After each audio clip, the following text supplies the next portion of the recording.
Bonjour, chers clients et chers partenaires en voyage, puisqu'aujourd'hui, nous avons le plaisir de vous avoir tous deux avec nous. Donc, merci beaucoup d'avoir pris le temps de vous joindre à cette présentation qui fait partie d'une série de présentations qui se déroule depuis le 14 mars et qui se poursuit jusqu'au 31 mars. Donc, cela nous donne le plaisir d'accueillir nos partenaires locaux qui viennent nous parler de leur beau pays, dont celui que vous verrez aujourd'hui. Mon nom est Lina Côté, je suis directrice des ventes pour Travel Brand Exotic Tour. Merci beaucoup d'être là. Donc, sur ce, je cède la parole à Christine Gariepi, directrice d'Exotic Tour. Christine. Bonjour, merci Lina. Bonjour à tous et à tous. Donc, j'ai le plaisir d'avoir avec moi Eva, qui est en fait la directrice de l'Amérique du Sud. Donc, elle va pouvoir présenter son collaborateur. Merci. Merci Christine. Bonjour et bienvenue à tous. On est très heureux de vous avoir avec nous aujourd'hui pour découvrir le Pérou. Et pour nous en parler, nous avons avec nous Steven Pajuelo de chez Condor Travel, notre partenaire en Amérique du Sud. Tu peux commencer ta présentation, Steven. Merci à toi. Non, merci à tous. Je suis très heureux d'ici pour montrer mon pays et toutes ses beautés pour te beau. Donc, c'est pas de problème, je peux commencer, je crois. OK. Donc, bienvenue au Pérou. Comme je disais, je m'appelle Steven et nous sommes on fait des business avec Exotic. Je travaille à Condor Travel il y a 10 ans. Je suis péruvien, j'habite à Lima toute ma vie. Donc, quand vous pensez au Pérou, je crois que vous avez pris la meilleure décision. Ça, c'est la première chose que je voudrais dire à tous. Et pourquoi je dis ça? Au Pérou, on a beaucoup de choses qui nous rendent très uniques ici au sud d'Amérique. Premièrement, notre histoire et culture, vraiment, nous, les Péruviens, on a une culture, notre histoire, il y a plus de 10 000 ans d'histoire qu'on a. Nous avons des cultures en même temps d'Égypte, de la Mésopotamie, et pendant tout ce temps, on a une richesse multiculturelle qu'on peut montrer maintenant notre héritage culturel. Et plusieurs de là, on a de nombreux trésors archéologiques qui vous émergeront quand vous êtes ici au Pérou. Notre premier endroit et lieu que vous pouvez connaître, c'est Machu Picchu. Aussi la nature, vraiment le Pérou, on a 3 régions naturelles qui nous permettraient d'avoir de diverses activités, surtout sur l'aventure ou pour l'exploration. On a des côtes, montagnes et jungles. Donc, vous pouvez prendre un vol en heure et d'arriver à la montagne, et puis prendre un vol pendant 45 minutes et d'arriver dans la jungle péruvienne. Donc, nous sommes vraiment, on a eu une bonne chance pour avoir ce type de géographie qui nous permet d'avoir tout ce type de diversité. J'aime dire que nous avons un petit catalogue, presque tous les paysages dans un seul pays. Et comme je disais, ça nous permet d'avoir diverses activités comme l'aventure. Presque tu peux faire, si tu aimes l'aventure, ici, Pérou, c'est un pays où vous pouvez faire presque toutes les activités possibles. Aussi l'héritage culturel, comme je disais, 10 000 ans d'histoire qu'on a. Je dois dire, je crois qu'on a un grand métissage, surtout après la grande immigration qu'on a eue d'Européens de l'Asie et de l'Afrique pendant les 19 siècles qu'on a eu, surtout. Et ici, vous pouvez immédiatement voir ça quand vous arrivez au Pérou. Nous sommes vraiment un pays riche en tradition et expression culturelle, sans doute. Et aussi, on peut voir ça dans le culinaire. Vraiment, nous sommes un paradis des gourmands. Notre cuisine, la cuisine péruvienne, est devenue une des plus célèbres, pas seulement en Sud-Amérique, mais au monde, grâce à toutes notre ressources que la diversité nous a donné. Et comme date, nous avons 2 restaurants centrales qui est placé en nombre 4 au monde, selon le World's 50 Best Restaurants, et aussi de Maido, nombre 7 au monde, selon la même liste. Et pas plus personne connaissait ça. Donc, j'aime aussi montrer que nous avons une grande cuisine pour montrer au monde. Alors, si on parlait sur la géographie et le temps, parce que je connais beaucoup de personnes qui me demandent sur l'altitude au pays du Pérou, peut-être difficile. Premièrement, comme tu disais, on a 3 diverses régions, la côte, la montagne et le jungle. Donc, je vais parler pour chacun pendant ma présentation. Et on va parler aussi de les principales attractions pour Pérou. Qu'est-ce que je peux faire pendant mes vacances, peut-être 8, 9 journées de vacances que je peux faire au Pérou, sur les principaux lieux, sur les principaux endroits qui seront Lima, Cusco, les vallées sacrées et Machu Picchu. Et après, je vais aussi parler sur des possibles extinctions qu'on peut faire comme l'Arequipa, Nazca, Puno ou la jungle. Donc, on va commencer avec Lima. Ça va? Donc, Lima est notre capitale. Et je veux dire que pourquoi Lima? Lima est une parfaite harmonie parce que c'est une ville moderne et coloniale en même temps, vraiment. Comme une date, notre centre historique a été déclaré patrimoine culturel de l'humanité. Donc, quand vous êtes ici à Lima, vous immédiatement connaîtrez que c'est ce que je parle. Sans faute, Miraflores, par exemple, c'est la seule capitale latino-américaine au bord de l'océan. C'est un date que vous devrez connaître. Et ici, vous pouvez trouver la partie moderne. Actuellement, c'est par Miraflores et où le quartier où se trouvent la plupart des hôtels. Et aussi, vous trouverez la part coloniale de la ville. Il y a beaucoup de convents et musées. Je recommande au moins 2 journées ici à Lima, ou peut-être 3, et pour prendre quelques promenades dans les rues du centre-ville et aussi prendre quelques promenades dans les rues bohèmes du Barranco, des quartiers du Barranco, qui est le quartier des artistes. Aussi, comme je disais, il y a beaucoup de musées. Ici, à ma gauche, le musée de l'Arco. Vous trouverez ici environ 40 000 pièces d'Inca et pré-Inca, pièces de poterie Inca. Et pour moi, c'est une grande décision de prendre ces musées parce que c'est une grande introduction en avant de voyager à Cusco. C'est un grand résumé de tout ce que vous allez voir quand vous êtes à Cusco. Ici à ma droite et à Casa Aliaga, aussi, comme je disais, on a une grande part de visites coloniales grâce à la culture espagnole pendant le 19e siècle et 8e siècle.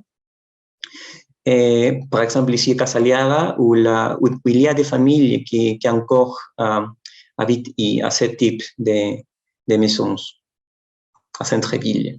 Aussi à Lima, comme je disais, premièrement, vous trouverez les meilleurs restaurants, pas seulement à Pérou, mais aussi à Sud-Amérique.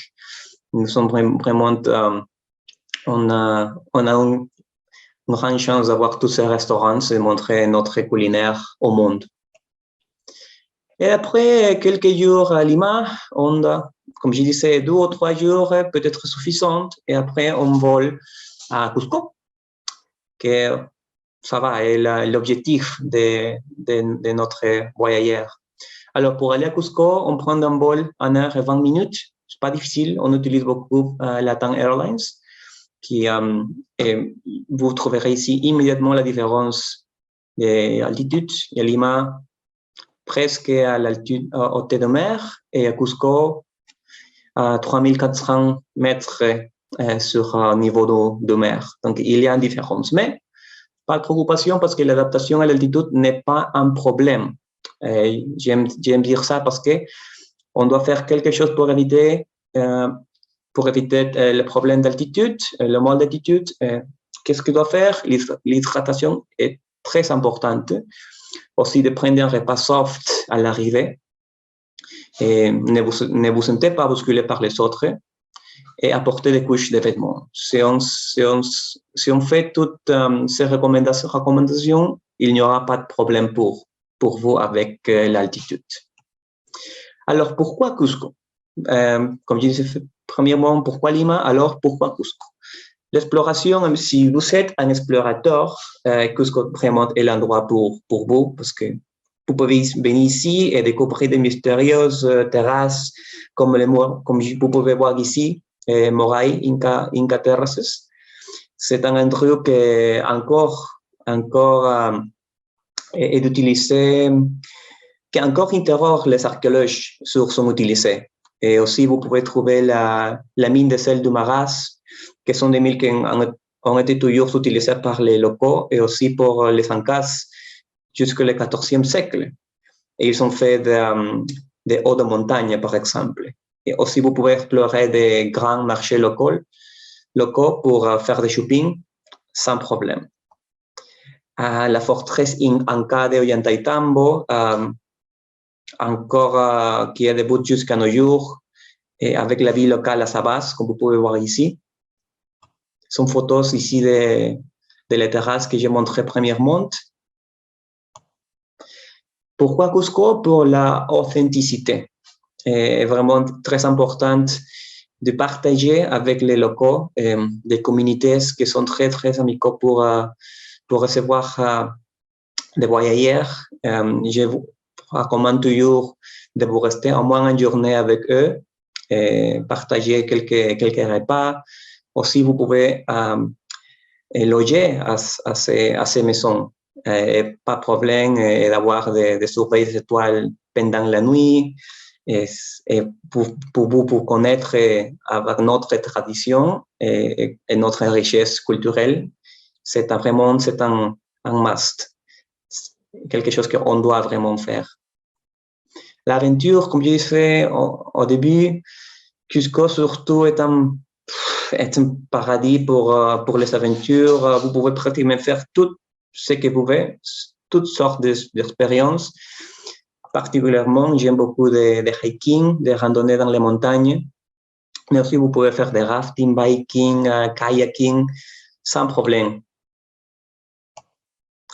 Un des endroits plus recouvrés maintenant est la montagne de Rainbow Mountain, montagne d'arc-en-ciel, localisée dans les vallées rouges. Et si vous voulez avoir l'hébergement, on peut aussi faire des randonnées dans les montagnes, des hiking, mais loger à cette belle maison. Pourquoi Cusco encore? La multiculture. Quand on fait un city tour, par exemple, premièrement, on va commencer sur le marché de Cusco, et connaître et partager avec les vendeurs. Et aussi, on va découvrir des divers sites archéologiques. Par exemple, ici, Sacsayhuaman, c'est un site archéologique qui, il y a presque 1000 ans, a été construit. Et aussi, vous pouvez trouver les parfaits combinations, le parfait mix entre les Espagnols et les Incas. Par exemple, ici, vous pouvez trouver une chapelle chrétienne construite par les Espagnols sur la base d'un temple Inca. Et vous trouverez ce type d'exemples en faisant une randonnée dans les grandes villes de Cusco. Une belle photo de la place principale, c'est un des endroits que j'aime plus. Une autre photo de San Blas, il y a le quartier des artisans. Vraiment, vous aurez l'impression de marcher de 100 ans dans le passé quand vous êtes sur cette grande ville de Cusco. Une autre grande photo de Sacsayhuaman. Pourquoi Cusco? Parce que vous trouverez diverses familles aussi, vraiment multiculturelles, pour tous les âges. On aura des workshops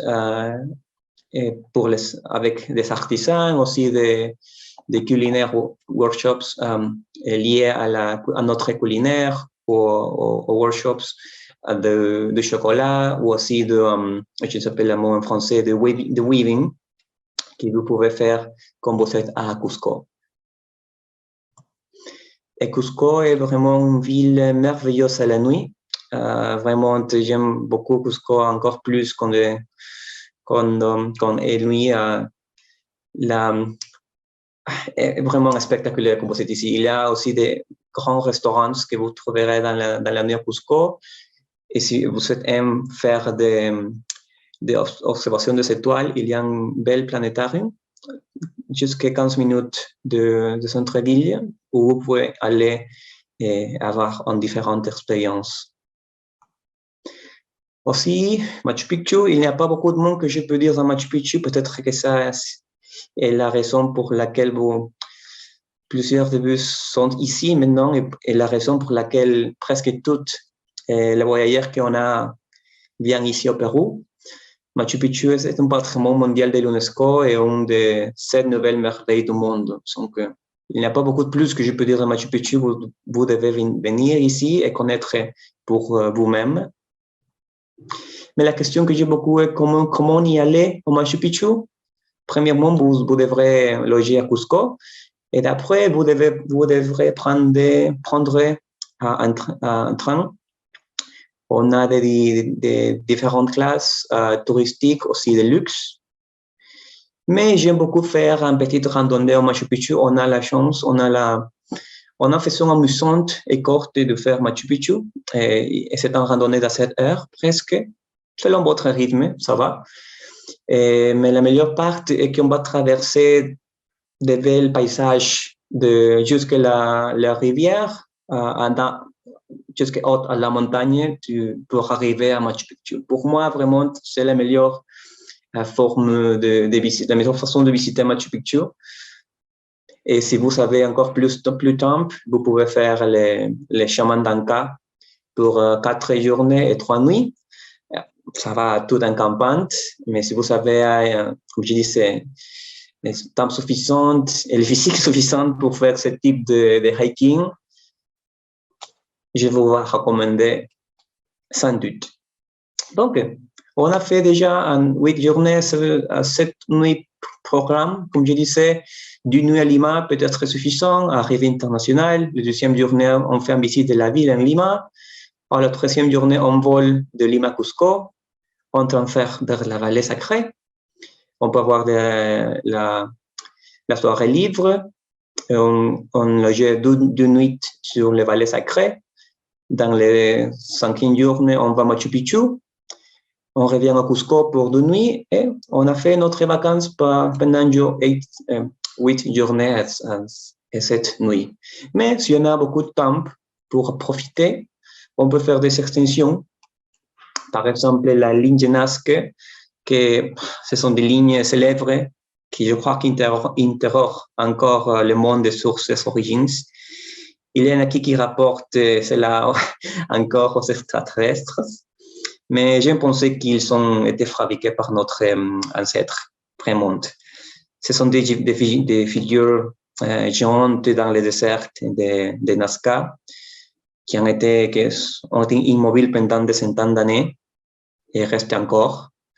Les lignes de Nazca, ce sont 3 heures de Lima. Qu'est-ce qu'autre je peux faire quand je suis près de la ligne de Nazca? Sur bord de ligne, ça va, et aussi des buggies en sandboarding. On a vu, par exemple, le Rallye Dakar a eu quelques décisions ici à notre désert, et on peut faire aussi la route du Pisco, de notre liqueur nationale, ou du vin aussi. Qu'est-ce qu'on peut faire? Presque les lignes de Nazca aussi, on peut visiter le parc naturel de Paracas pour connaître la ville des îles Ballestas, comme vous pouvez voir ici, et aussi de profiter des belles paysages. Aussi à la désert, il y a des belles lodges où on peut rester la nuit ici. Une autre possible extension est Puno. Si vous souhaitez connaître encore et découvrir les Andes et de rencontrer de nouvelles cultures pour continuer après Cusco, Puno peut être la meilleure option pour vous. Je vous recommande au moins 3 nuits ou 2 nuits ici. Et comme vous pouvez voir, nous sommes encore plus haute, presque 3085 mètres sur le niveau de la mer. Et qu'est-ce qu'on va trouver ici? Comme je disais, culture authentique cultures, ici des îles artificielles. Ces îles ont été faites par les communautés. Et aussi, vous pourrez explorer les diverses îles sur le lac Titicaca, qui est le lac navigable le plus haut du monde. Donc, Puno est un chemin de la Bolivie. Donc, si vous voulez continuer votre voyage sur la Bolivie, Puno sera un des stops qu'on devrait faire. Une autre destination comme option pour extension, c'est Arequipa, ici aussi connue comme la ville blanche. Pourquoi? À cause de la pierre qui a été utilisée pour y construire cette ville. La pierre qui s'appelle Sillar, c'est une pierre blanche que vous pouvez voir ici. À Arequipa aussi, vous trouverez une grande expérience gastronomique. Et surtout, Arequipa est très connu pour le canyon du Colca, qui est que vous pouvez voir ici, qui est 3 fois plus profond que le canyon du Colorado. Et je recommande au moins 2 nuits pour profiter de journée complète.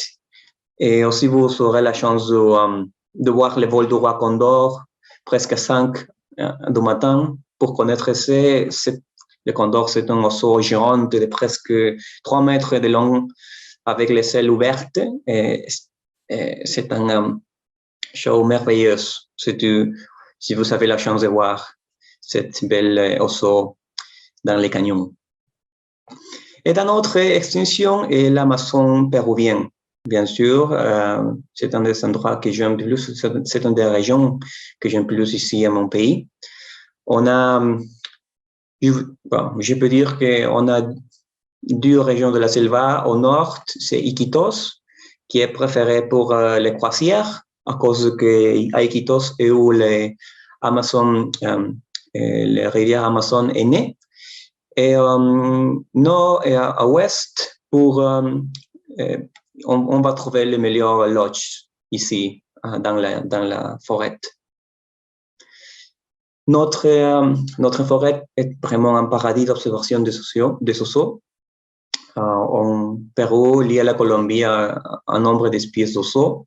Et nous sommes juste derrière le Brésil pour le nombre des oiseaux endémiques. Donc, si vous aimez faire des observations d'oiseaux, Pérou, certainement, est un des top pays pour visiter.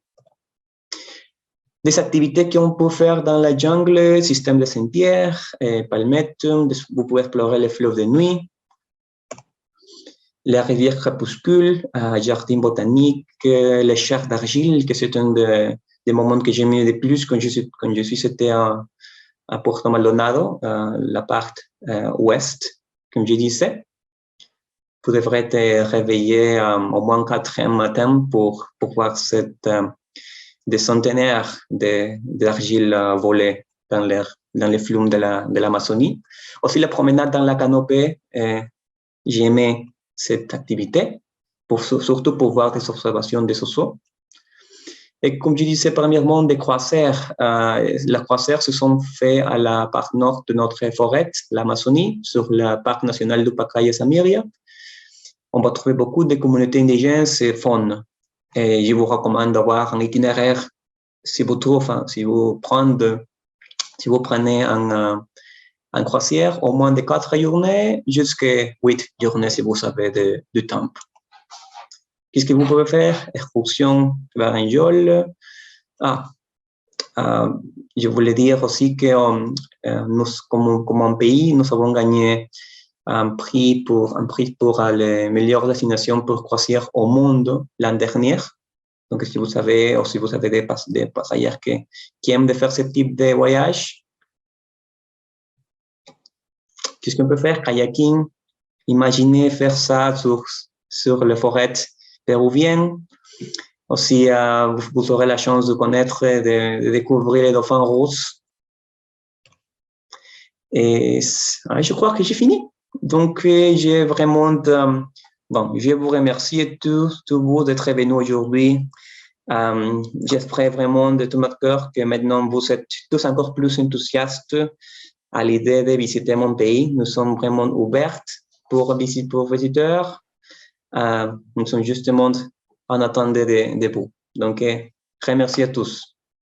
Merci beaucoup. Vraiment, quelle belle présentation. Écoute, on voit qu'il y a tellement de choses à voir, puis il y a beaucoup de choses à faire aussi.